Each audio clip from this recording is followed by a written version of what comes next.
नोंथांमोन आं थिखानाय आयदानि फर्दा मोसनाव बुंनो सानो औ नंगौ जोंनि समाजाव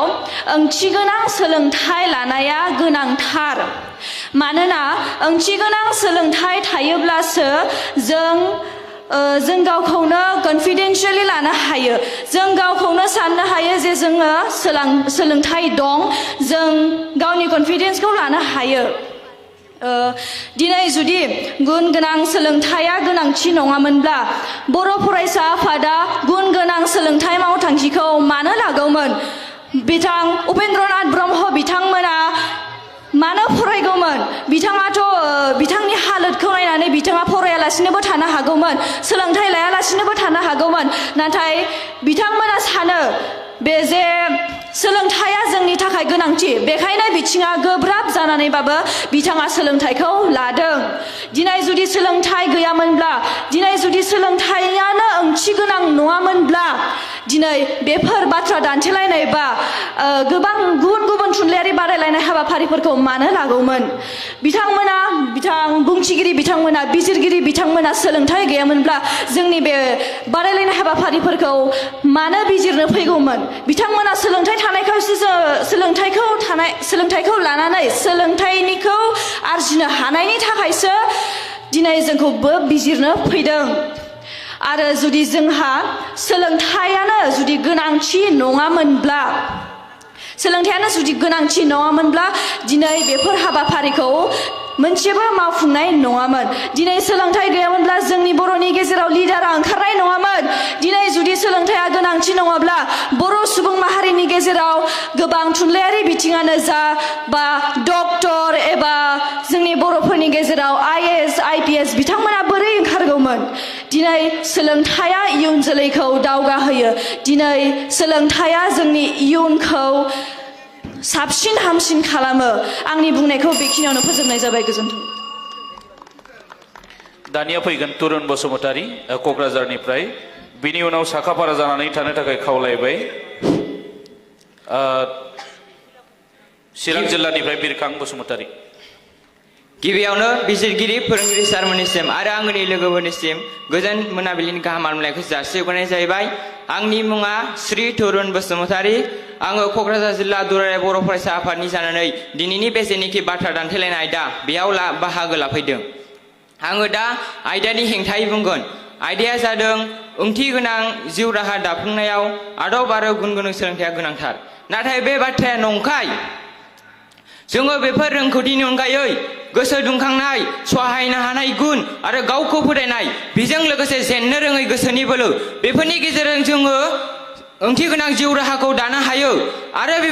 बेफोर गुनफोरखौ सोलोंनो जोंनो गोजौ सोलोंथाइनि गोनांथि गैया बेफोर गुनखौ सोलोंनो जोंनो गोख्रों गोसोनिसो गोनांथि दं दिनैसिम ओंथि गोनां जिउ राहा दाफुंनायाव थाखो खथा एबा गोजौ सोलोंथाइजोंल' जोङो दाफुंनो हाया बेखौ गावारि जाफुंसारनाय समाजारि बिहोमा दिदोमथि आरो बेजों लोगोसे सासे सुबुं सम्पद महरैबो जोङो बेखौ ओंथि गोनां जिउ राहाखौ दानो हायो दिनै जोङो नुनो मोनो गोबां लाइमोनफ्रानो ग्रेजुवेट जादों सोरबाया MA पास जादों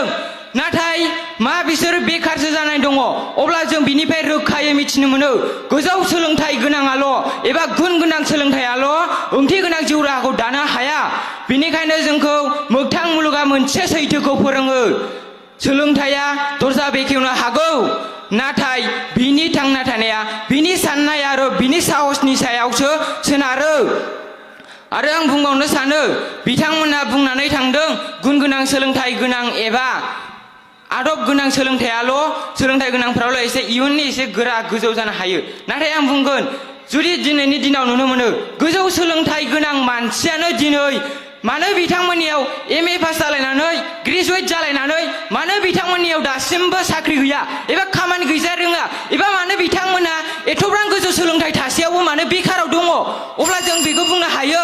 बिथांमोना गोजौ सोलोंथाइ लानानैल' आरो गुन गोनां आदबल' जोङो ओंथि गोनां जिउ राहाखौ दानो हाया बेखौ जोंनि गोख्रों साहस गोख्रों बोलो आरो जोंनि बे गोख्रों नाजानायनि गेजेरजोंसो जोङो ओंथि गोनां जिउ राहाखौ दानो हायो दिनै गोब्राब नाजानायनि गेजेरजों गोबां मानसिफ्रानो ओंथि गोनां जिउ राहाखौ दानो हादों दिनै सोरबाया आबादारि जादों सोरबाया महरगिरि जादों सोरबाया ओंथि गैयालासे एबा गोजौ सोलोंथाइ गैयालासे सासे जाफुंसार फालांगि जानो हादों अब्ला जों बेफोरनिफ्राय मिथिनो मोनो आंनि बुंनाया एसेनोसै गोजोन्थों दानिया फैगोन चिरां जिल्लानिफ्राय बिरखां बसुमतारी बिनि उनाव साखाफारा जानो थाखाय खावलायहरबाय सनितपुर जिल्लानिफ्राय बिजित नार्जारी बिथांखौ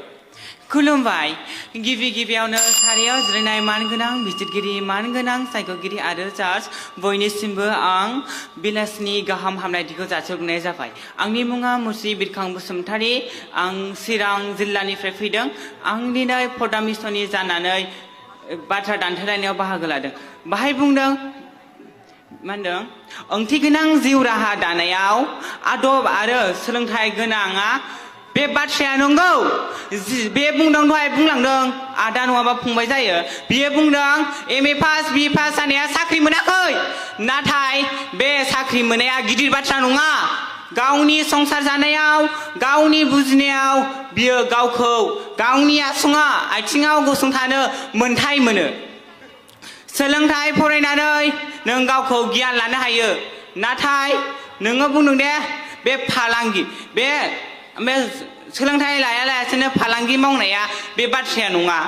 फालांगि मावनो नोङो सोलोंथारनांगौ नोङो दाजाबनाय दानख'नाय रोङाबा नोङो माबोरै फैसाखौ सानगोन माबोरै मागोन बेखायनो